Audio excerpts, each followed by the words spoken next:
Go ahead. Okay, thank you. Andre, you're here, I see. Yes, hiding behind my name, but I'm here. Hi. Yeah, hi. Good afternoon, good night, good morning. Yeah. Let me hide again. The floor is yours. And thank you. But thanks for being there.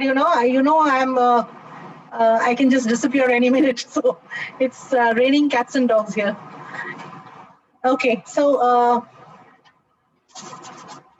let us begin. I'd like to welcome all the panelists and the participants to this session, to the fourth plenary session of the 13th World Congress of the Regional Science Association International. A very good afternoon to all of you. Afternoon, morning, evening, wherever you are. It's an honor. I'm really honored to chair this plenary session of the 13th World Congress. The plenary speaker of the day is Professor Isabel Thomas, whom I should briefly introduce, which is of course a mere formality, as Professor Thomas is a distinguished member of the regional science fraternity and thus widely known, more so as a distinguished RSAI fellow. But I'm extremely proud to be the one to introduce her as an eminent woman geographer and regional scientist. Professor Thomas is presently extraordinary professor of geography at the Catholic University of Louvain, and is presently research director of the National Fund for Scientific Research, where she has been working since 1991. She also conducts research at the Center for Operations Research, where she was director between 2016 and 19.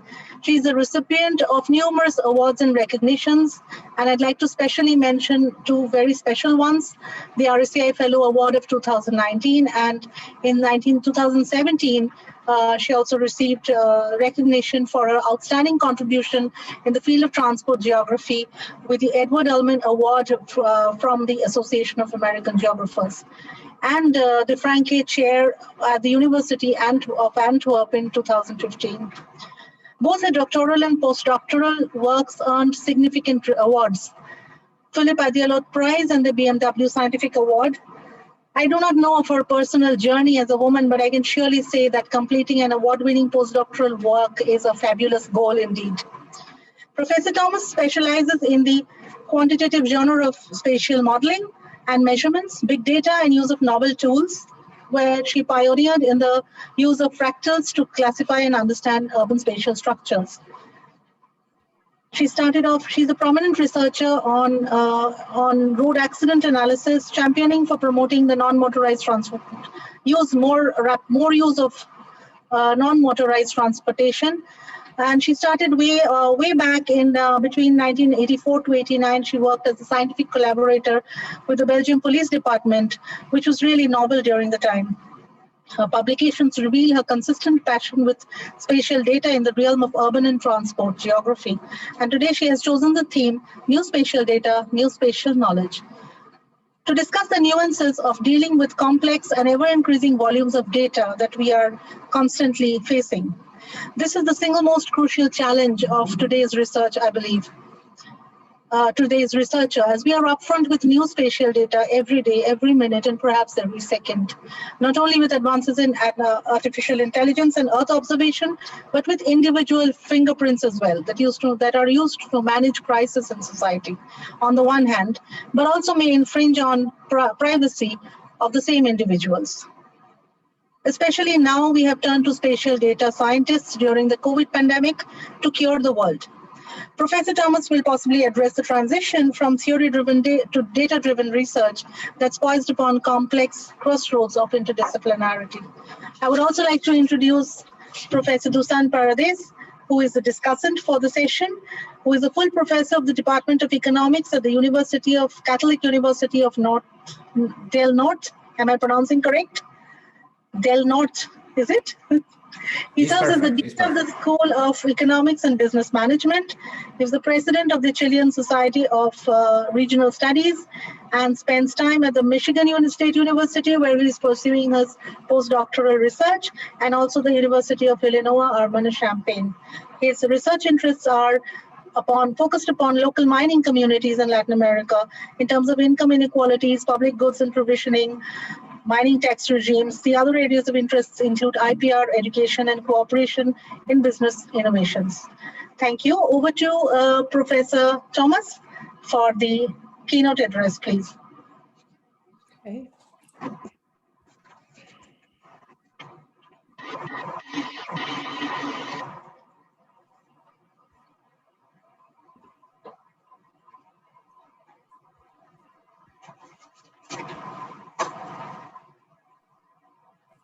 Is it okay? Doesn't work?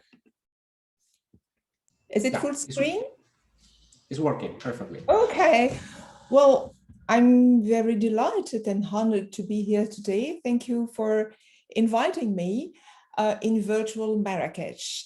I just want here to deliver a simple message, but hopefully inspiring.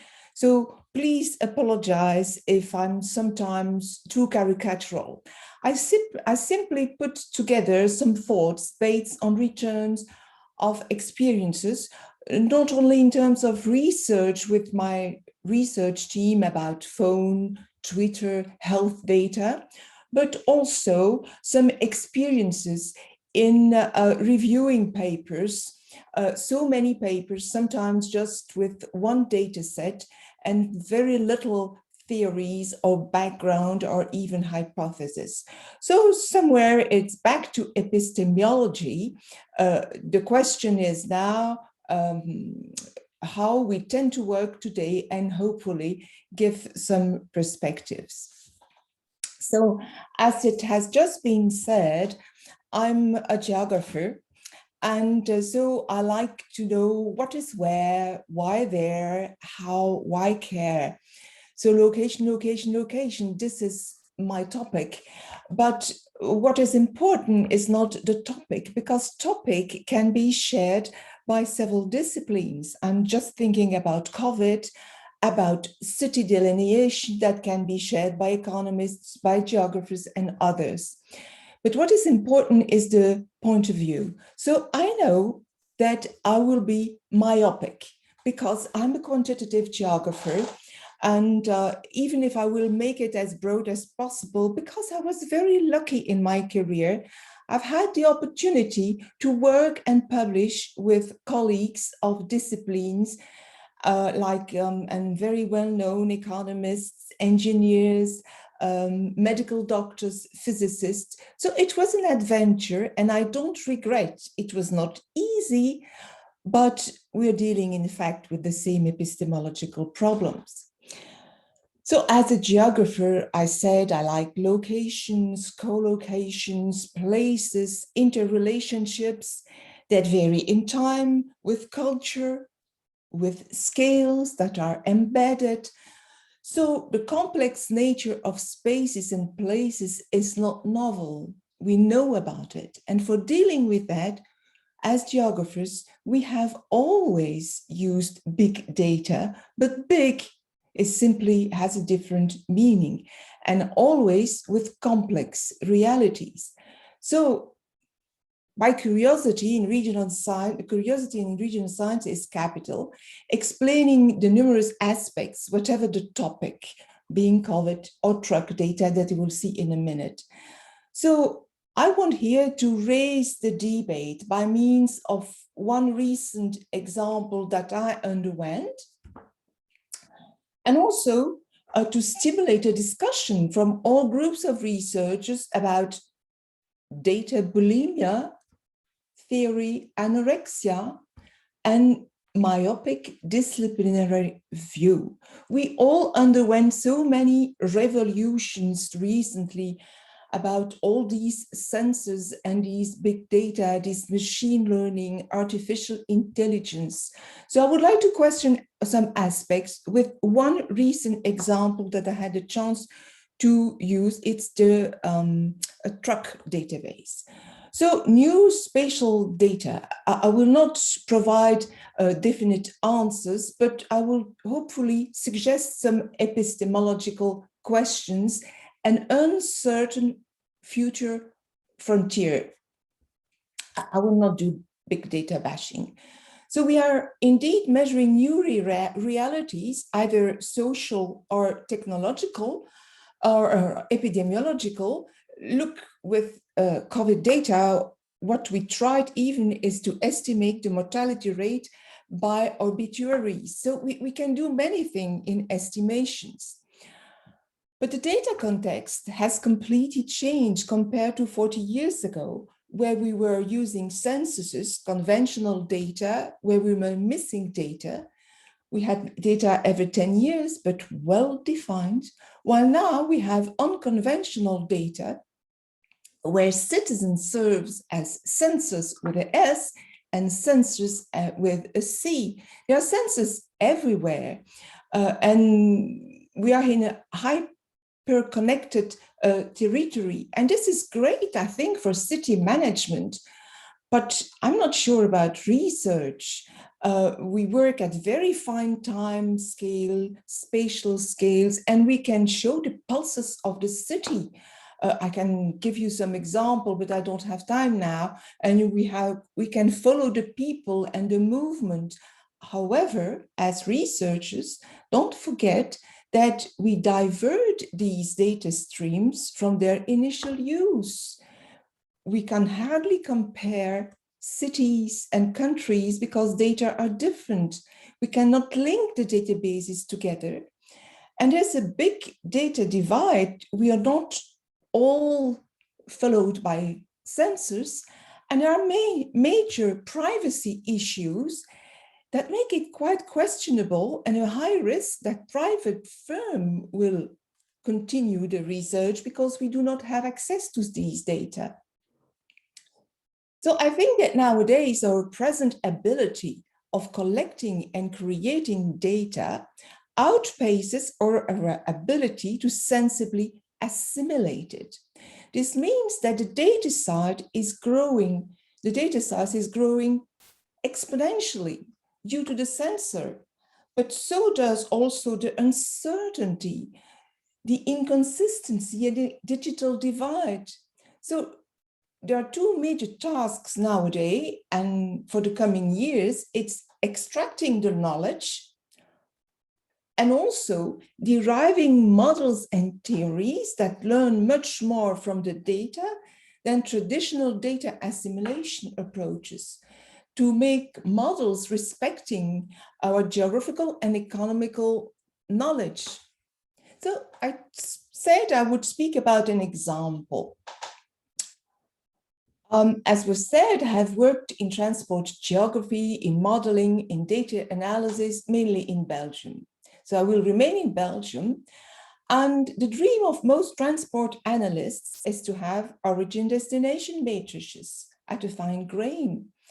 Well, in Belgium, some roads are tolled, and so therefore trucks are compulsory equipped with a system that emits every 30 seconds a point. So the only objective of this is to tax large trucks over 3 tons for compensating congestion, pollution, noise, or health issues. So by curiosity, we hijacked the data and we worked on a few papers, and we decided to divert the tax data to make a geography of the trucks. But we didn't have any information about the load, for instance. Maybe the trucks are empty. For 1 week data, we got 270 million of points. So I think this is big data on tolled and non-tolled roads. Of course, it was with these road data, with the GPS points all over in Belgium, we can follow one truck, we can follow all trucks, and we make a dynamic map. But the main conclusion is, trucks are on the road. Is this important? Maybe yes, for some, but for me, it was quite basic. And the softwares are now available, so it's not difficult to make. But in fact, zooming into it, we realized that trucks were not always on the road. So we had to clean and pre-process It took us several months to clean these data because sometimes there were 800 meters differences between the position of the truck and the road. And at the end, we ended up by ignoring 20% of the truck's ID. So we know that having a large data set does not wash out error. On the contrary, for the engineers I worked with, errors were no important. So this is a topic we have to consider. We worked the opposite that was done because after getting the data, we wanted to make a geographic story about it. We discovered first the database and then had the question. We had to disentangle the realities hidden behind the data and decided to make a geography of traces of trucks, deconstructing the movement, because with such a base, you can model traffic, model stops, and model the origin-destination matrix. So I would just give you a few examples to give you a flavor, because these papers are or forthcoming or published. One more point is to pre-process in order to have origins destination segments. And what is an origin? What is a destination? When we just follow tracks during 24 hours. So we made many trials and decided that a 10-minute stop was a stop and a destination and an origin. So we had to simplify our database. And once again, it was easy to make a dynamic map or heat map or whatever you call it, by aggregated around. This is Brussels and the environment. And you see that the traffic, well, trucks are on the roads, but truck stops where there is some activity, when there's an airport, a logistics center, or firms. So it's a different story. The main conclusion, it's traffic and stop are other stories. This is also not novel, but it's different and it gives you a different information around Brussels. I worked with an economist, with Steph Prost, on evaluating the revenues compared to the costs. So for each segment of road, we computed the total revenue, and we also computed the external cost of congestion, of air pollution, accident, noise, wear and tear of infrastructure in euros. And for each component of road, truck, area, traffic situation. And we made some maps to see where we could maybe extend the tolling road network. A third paper with engineers was trying to analyze our origin destination matrix, and we used community detection methods. I will make it very short. This is a community detection of Belgium. So all national trucks with the origins, the pairs of origins destination. And funny enough, the linguistic border in Belgium is shown here, which is funny. I like to tease politicians. And also the provincial borders. But why? Because logistics firms are organized as such. If we take the international trucks, we get another partition of the country with an imprint of the main harbor of Antwerp, but also on the major axis, motorway axis. So space matters, you see, distance, borders like provinces or linguistic border, which was unexpected. And there's a multifaceted reality, transit, logistics centers. So we have to be careful when interpreting these big data results. A last paper also done with another group of engineers, it's the characteristics of the stops made by the trucks. So here we look, what are the trucks doing when they stop? If they are in a logistics center, they will have small movements, for instance. So I will make it very short because it's submitted to, and we can discuss about it later. We made a seriation of stops and we obtained a very clear-cut pattern. I mean, places close to each other look alike. This speaks to geographers. With in dark blue, the active parts in terms of economics, at the exception of this part. And there you need some field work, because this is not a harbor or an airport or whatever, but at the period of the data, there was just some gigantic words on the road, the construction of a motorway, meaning that there were many trucks there. So this was my example, and it could be extended to many other examples. So we started with the data and then had the question. This is not the normal way of doing, but we measured fine time and fine scale realities. The problem is with these data, but it's hard for storing them and then for comparison in time, because these data are so big and sometimes they change in definition. So what do we measure with these data on the long term as researcher? Don't forget that we only have large trucks here. There are so many small trucks now in order to avoid the taxes. So it's a fabulous potential topics, but we have to go further than the analysis that I just showed you.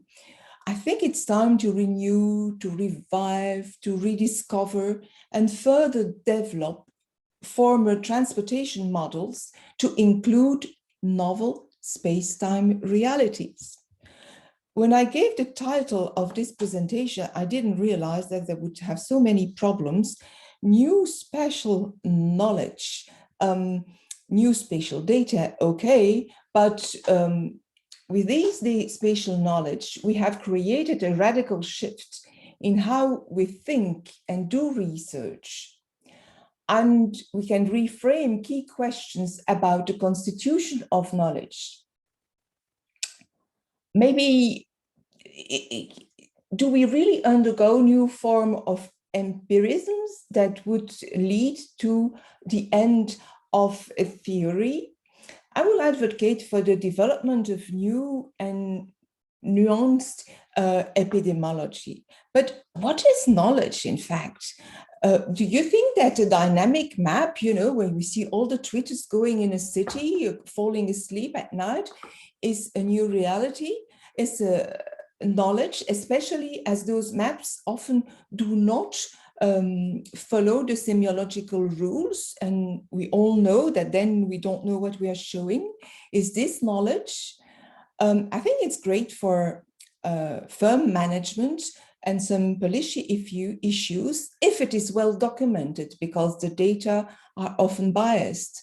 But what about research? I laughed when I said trucks are on the road. I think there's a clear need for a theory for interpreting the new signals that are often embedded in a complex theoretical framework.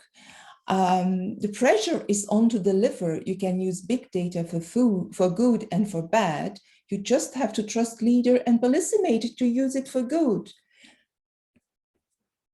But another sentence I would like to show you for thinking is revolution in science have often been preceded by revolution in measurement. And I think this is where we are. We have a new census, we have a technical revolution, but now we have to start now to take time, the opportunity to construct theories and models. I'm confident in that, but there is a risk, a disciplinary risk mainly, because I think that knowledge is partialized into discipline, subdiscipline, subdiscipline that often don't look at each other, like the Asian tale, where they're all looking at the part of the elephant, but they don't see the elephant. And I would say that the 6 blind men are not only blind, but also deaf. Having worked with engineers, economists, epidemiologists, medical doctors, you need to successfully realize your multidisciplinarity. And this is not easy, it's a real challenge. This also reminds a former paper, an old one, from Duranton and Rodriguez about posing, about the lions and the butterflies. The lions are the economists, the butterflies are the geographers, saying that those two communities are interested in the same questions, like the geography of cities, but that there are very little cross-fertilization compared with what should be possible from a scientific point of view. And my concern is that in jungle life, there are not only lions and butterflies, but there are also other predators, like, I don't know what, but like data scientists that also ignore the other disciplines. I'm caricatural, I know, but they often try to predict. And so you have the big data analytics. And more rarely today, they try to understand the spatial complexity, but this will come soon. However, I think that multidisciplinarity still has to be succeeded, and that we are undergoing disciplinary myopia.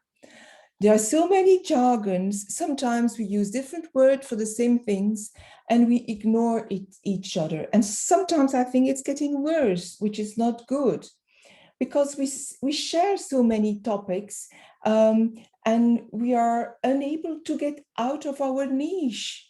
So lions are roaring together and butterflies fly on their side while new predators are arriving on their path. A second point I would like to speak about is the data dictatorship. Maybe there's a high risk with all these data of a radical empirism. Researchers using machine learning to make sense of the rising tide of massive data, but so what? Well, in the past, I think we were seeking for suitable data for validating a model.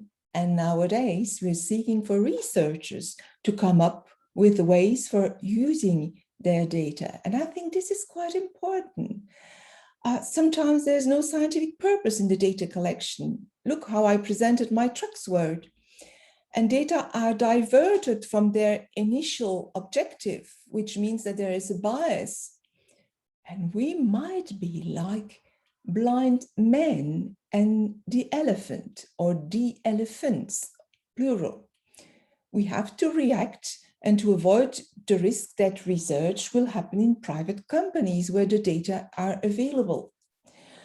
And I think that when you're reviewing the papers, sometimes I have the feeling that there's one data set, one paper. So with this situation, I think no comparison is then possible because of a lack of data definition, of boundary definition of the studied area, of the continuity of measurement. So if there's no generalization, are we still in sciences? We have to be aware of that. There's a real need to explore the dynamics of complex systems for fundamental perspectives, such as entropy, spatial economic, whether these fundamental theories might show new advances, including new empirical insights at various time scales. The third point, what is knowledge, is what is theory today? So the field of massive data is important, but its impact is diminishing without a big theory. And this is not out of the regional science community. It's in medicine. Now, I've read a nice paper from Conveny about it. So some researchers really rediscovered the boiling water, ignoring the former theories. Is this acceptable nowadays? And this is my experience with engineers. They were so surprised that I knew what aggregation means or what a PCA was. I mean, of course, I know what a principal component analysis is. Libraries are online, and this is quite surprising that we stay in our niche, even in our readings. And some of the well-known theories in travel behavior are rediscovered with these big data without citing them. And sometimes I have the impression that I never hear anymore from Egerstrand with the diffusion process, or Kitamura, or other names that have worked with these models and simplified databases, complaining about the absence of database. Is it acceptable that nowadays discipline act like lions and butterflies while libraries are online? Of course, it is much more comfortable to remain in our disciplines. And I say that for geographers as well. I experience this a lot. I think I was just lucky to be at the right place at the right moment with some people that were open to new opportunities. It is so interesting to look at other disciplines. And look, with the community detection, in fact, we rediscover the gravity type model, but I don't read a lot by data scientists about gravity models, about ray realities. Remember, a long time ago, they are ignored. But I see that in my maps, space matters. Fluxes between two places are proportional to their emission and reception. That fluxes between two places decrease when distance increases, and a border reduces the exchanges. So this is back to basics. The older the violin, the sweeter the music, isn't it? And also, it's important to further develop these models for less conventional dynamic approaches. And there's a book that will come out and where we think about the rebirth of theory. And when I read for this presentation, I see that sometimes we also speak about algorithmic theory, technical theory, and this is also important. And this is perfect. We get new statistical thinking and computational method to tackle the scalability and the dimensionality. And we can now better draw dynamic maps of how people interact with places. But do we really build better theory and models other than algorithm? And I will insist here about the critical issues that are rare. I mean, a big data, and we get some dynamic maps and visualization, but we never hear about the limits of the data. I saw some maps in this Congress about COVID, but we know how these data are biased when we compare countries. We do not hear much about the representativeness of the observation. For phone calls, we just have one operator that might be socially biased. Cities and countries are often not comparable. The visualization rules are very loose rather than cartographic rules. So I think we have to be very prudent about this and try to go further compared to what has been done. And it's quite essential to make further work at the border of empirical and theoretical issues.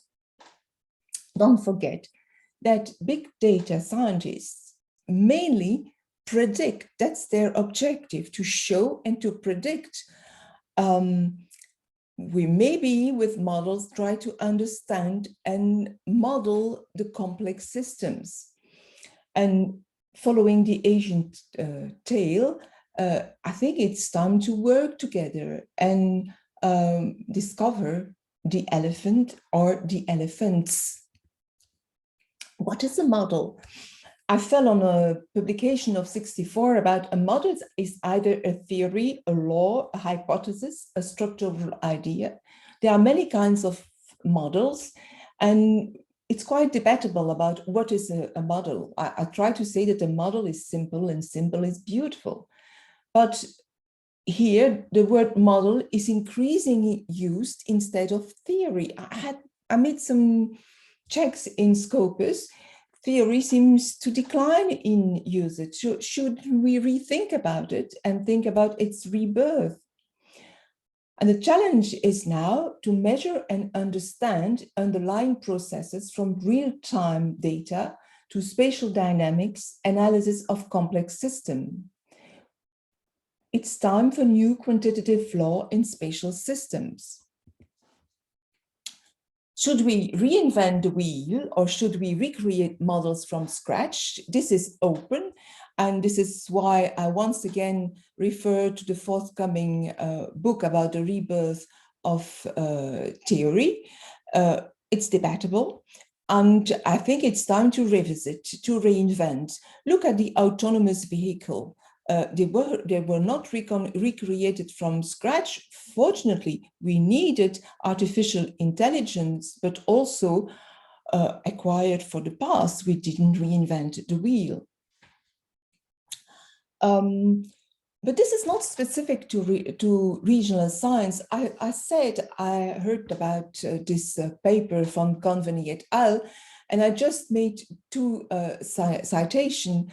It is vital to use theory as a guide to experimental design for maximal efficiency of data collection and to produce reliable predictive models and conceptual knowledge. More attention should be put to the elucidation of the multi-scale and stochastic processes controlling the behavior of complex systems. So medical doctors have the same epistemological concerns as we do.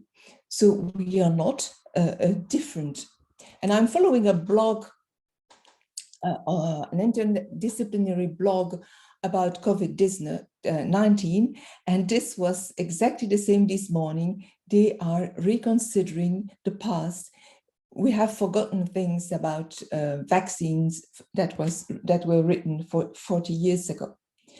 I will shortly finish by just thinking, aren't we simply revisiting never-ending epistemological discussion that I also underwent years ago about theory-driven, data-driven, and now algorithmic-driven research, about deductive research, inductive research, and abductive research? Maybe massive data is just sophisticated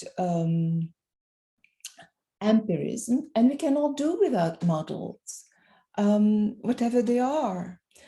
A model is always a partial representation of the reality, and modeling is not simplifying, but a research process and a communication tool. So I think both data-driven and theory-driven should be used for decision-making. Decision-making should rely on quality data and on theory. Otherwise, there's a high risk of just relying on some beautiful visualizations. And an important issue is the uncertainty of inputs, models, outputs, and scale, time and space. So just simply, theory stays, data are volatile, and for the moment, the massive data, the census data, are particularly volatile and not uniform in space. So did I do some bashing? I hope not. I didn't want to make any big data bashing. Do I push you to a dystopia or to a depression? No, for sure not. I think that the regional science community is probably less myopic than any other. And we have ends to take this as an advantage and an opportunity to collaborate in respect to each other, learning from each other. But we would mainly gain to define priority areas to go beyond former theories. It's a unique opportunity to grasp, these data are a unique opportunity to grasp reality for better knowledge and models. But remain healthy and avoid data bulimia, theory anorexia, and disciplinary myopia. Don't let the data speak for themselves, because big data do not cover the entire society, nor the entire characteristics, nor their complexities. And try to understand the jargons because wordings and contents of each disciplines are sometimes hard to disentangle, but they often converge. And to finish, I would like to be a little bit more philosophical and cite someone from the 17th century. The men of experiment are like ants. They only collect and use.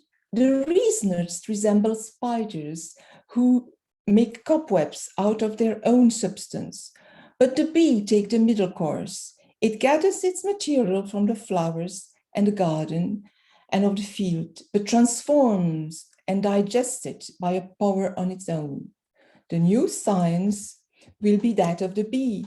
The senses will gather up data from the world, and the mind will transform and organize. I didn't aim at providing any definite answer, but simply at suggesting epistemologic and uncertain future frontier. Thank you very much for your attention and good luck in your future data analysis and models.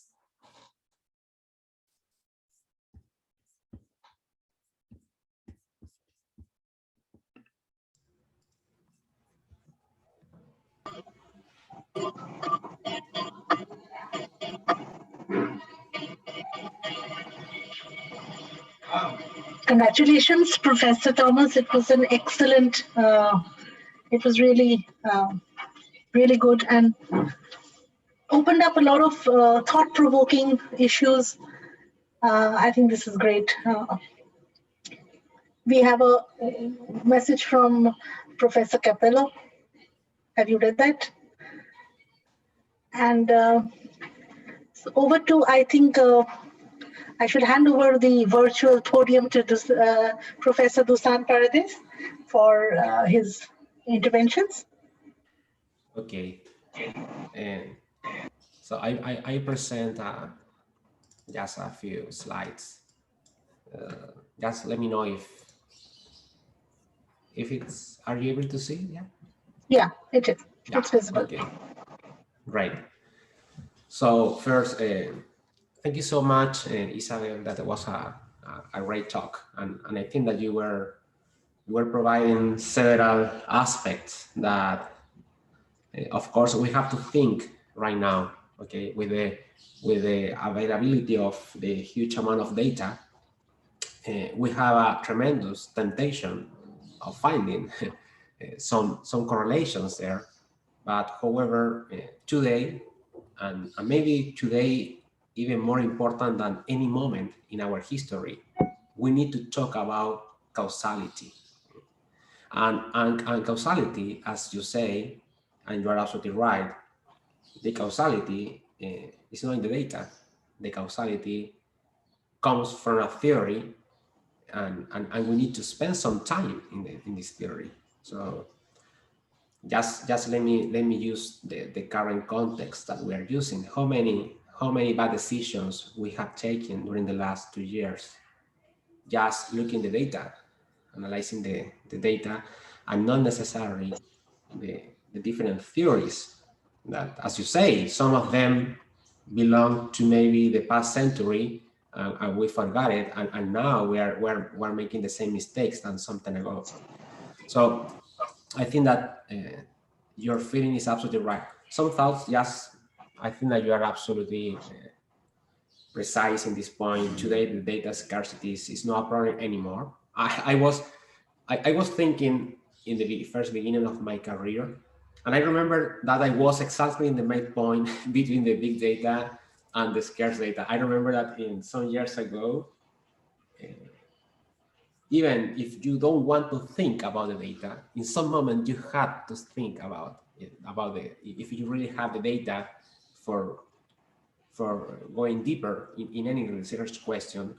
Today, it's not a problem. And in this sense, I think that is as anything in the life, we have a positive and a negative side. I'm very happy for the developing countries because nowadays we have more data than before. Okay, so maybe some publication bias will be reduced in the future because today in any country we can access to massive amount of data. And I think that that is a good aspect of this new era.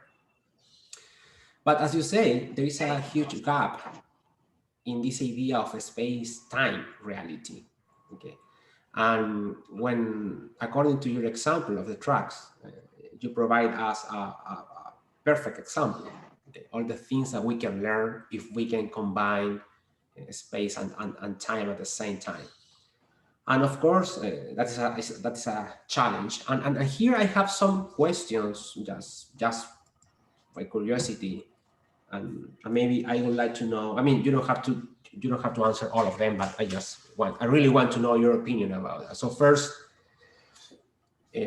what science do you think that can provide a better understanding about this space-time dynamics? Because as you say, we have the geographers for some, some road. We have economists in another one. We have the data scientists, as you say. Should we create like a new science perspective for understanding this space-time dynamics? Because for example, if how many grad students we have in the world right now in the specific topic of regional science, for example, if you think in comparison to 50 years ago. Okay, and my perspective is today, the most of universities are splitting the science in small groups, more than providing an interdisciplinary approach. So I would like to know your opinion about this splitting process that we see. But even more important for me is what ingredients do you think that we need in this new perspective? Okay, what is the role of? I mean, we know the role of the technology. That is clear. The technology will be one of the main ingredients. But what is the role today of these different aspects of this theory? But also, I think that I want to choose one question more, and I really want to know your opinion about that, because I have as an economist, I think that if we don't have a huge theory, or if we don't have a theory behind the most of the papers, it's because there is an incentive to do that. Okay, and here I think that the pressure for publishing in short times could be one aspect to explore.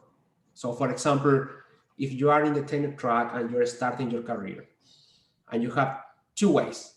The first one, you have a wonderful data set with cell phones, calls, and you can provide some maps, as you say, and tell some history. Of course, given the current incentives that we are facing right now, you have a very large probability of getting the publication of this paper. No? But what about if you say, well, I don't want to publish this paper right now. I will spend 5 years thinking in a theory, but at the same time, you have the pressure. You have the pressure of the tenure track. So for me, that I know that is absolutely outside of your talk, no? But I really want to know your opinion, because you have a tremendous experience, and the pressure on young researchers is huge. In any university that I know, in any place in the world that I know, everybody knows that you have 4 or 5 years to try to publish as much as possible. And sometimes these young researchers are very good, very creative people. Maybe they can provide new insights in modeling, but I don't know if they have the incentives for doing that.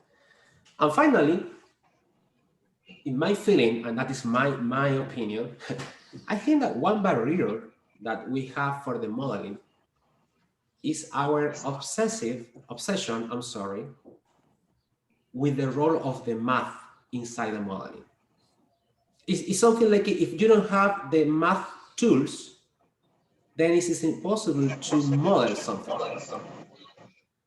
And when you see the first step in philosophy, all the discussion about causality was without any X and Y, without any mathematical function. But I don't know if today, for example, let's go to say that today I say, well, I have a theory.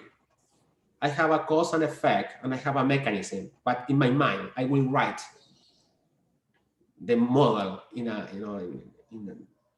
I am not sure if somebody will open a space in a journal, even if I mean, I am not saying that it's impossible, but I'm saying that it's a little bit much more easier, for example, in transportation area, as you work, it's a little bit much more easier if you have the math key, But sometimes not everybody has this tool. So I really want to know. I mean, you don't have to answer all of them. That's just knowing your opinion about that. And thank you so much. I think that was very inspiring your presentation, and absolutely I agree your perspective about this problem. Thank you so much, Isabel. It will be a pleasure to say one or two words, because I'm now old enough to say some things, for instance, about the pressure of publishing. And I know there is a pressure for the young professors, and this is important, but I have the feeling of reading now very, very thin slices of salami. And after you have to read 10 papers now, while you had to read one paper 30 years ago. So it's because you are pressured, and maybe we in commissions, we should also say, stop. It's not the numbers, but it's the content. We have to read some papers that of the people that are publishing, but I know this will invert the process that is now ongoing, but publish or perish has drawbacks, and there are too many papers dealing, as you said, with one data set. Well, I started with phone data when I realized that I had a big company that had 50%. We don't know the market because this is secret. So there might be spatial biases. And I think this is very important. If one operator is more developed in better off part of the country, what do you really measure? This is not normal. And when you spoke about ingredient of data, will it be led by technology? Of course, it will be led by technology. But I think we really need a central guardian of these data, because otherwise you open a box and people can use whatever they want. We started using Twitter data, and of course there are more tweets within the city during the day than at night. This is normal, and at the end of the day people go in the suburbs, and this is also normal, and they tweet on the road. This is not normal, because tweeting with your feet is different. I just say that for joking, but because we have to understand the sense of these data and what do we want to measure. And I think it's a big danger if we do not have a central documentation about each data that will be made available. Because I was very lucky, I got the phone data, but afterwards they shut it, and it's very hard to get them. You need 6 or 12 month papers, law, and so on, in order to be protected due by privacy issue. And now they have decided to the real locations of the calls is not known anymore. So what can we do with that as geographers? So I think you put forward quite a few major points that are underlining my talk, including the causality, which is another big box. And I think this is the main model. This is the model that you have in your mind, and the hypothesis you will have before starting. Being with mathematical tools or not, I mean, of course, I have been educated as a quantitative geographer, and I cannot deny that. But I like to hear people in qualitative analysis, because very good qualitative analysis is quite interesting. And of course, these might maybe, but they can use data too. They will need the tools, maybe not mathematical, but statistical and new statistics due to these new samples and these new populations, which are never a population. And I will repeat myself. I think that regional science is a good community for developing these new dynamics, being qualitative, quantitative, or a theory or empirically led research. I'm just pushing you to something else than visualization. I'm sick when I see these visualizations that do not respect any semiological graphs and a paper comes out of it. And this is enough. One discovery of a data set in one city somewhere in the world, and that's it. I think this is not science, because there's no generalization possible. And I hear that very often, even yesterday. I mean, an American city is not a European city, is not an Asian city. This is basic geography that you learn in first grade. And so you have different results, and this should be kept in mind, or at least stated at the beginning. You're very right, Isabel, because we see this every day while encountering research that is being done in the community. Because basically, what you said about a central control kind of a mechanism for data, because we are really, I mean, we're really bombarded with data.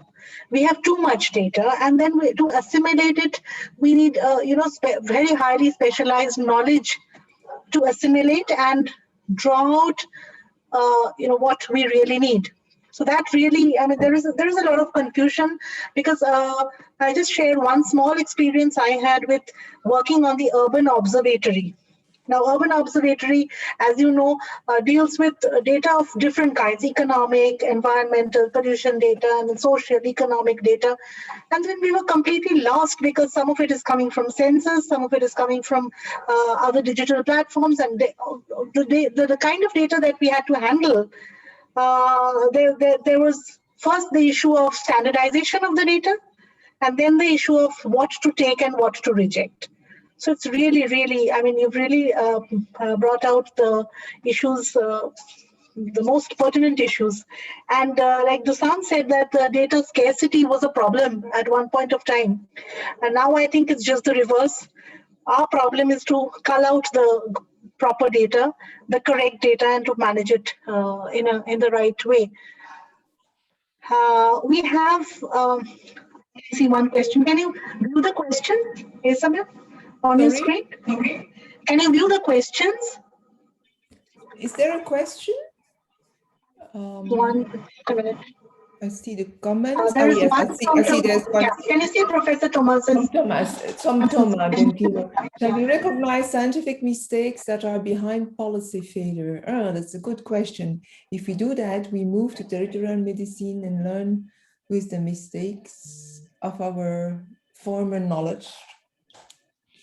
Yes, hard to respond about that, Thomas.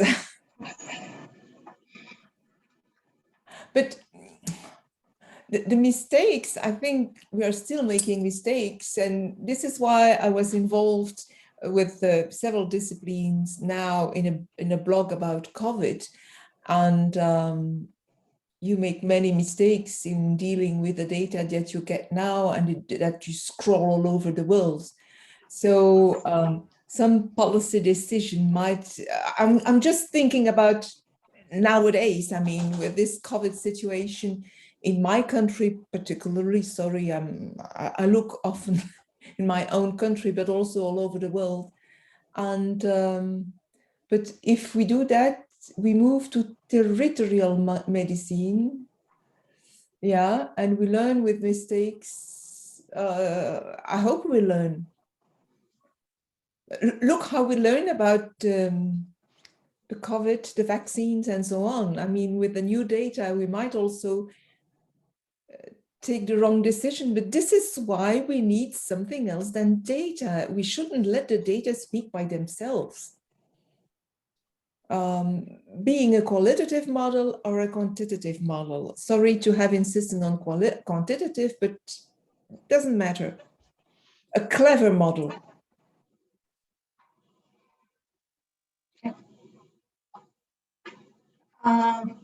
Professor Thomas, can you also view Andrea's, Professor Andrea Caritu's comment? And you have anything to say on that? Because I'm very proud to believe that big data replace theory. No. How do you feel about that? Beyond you?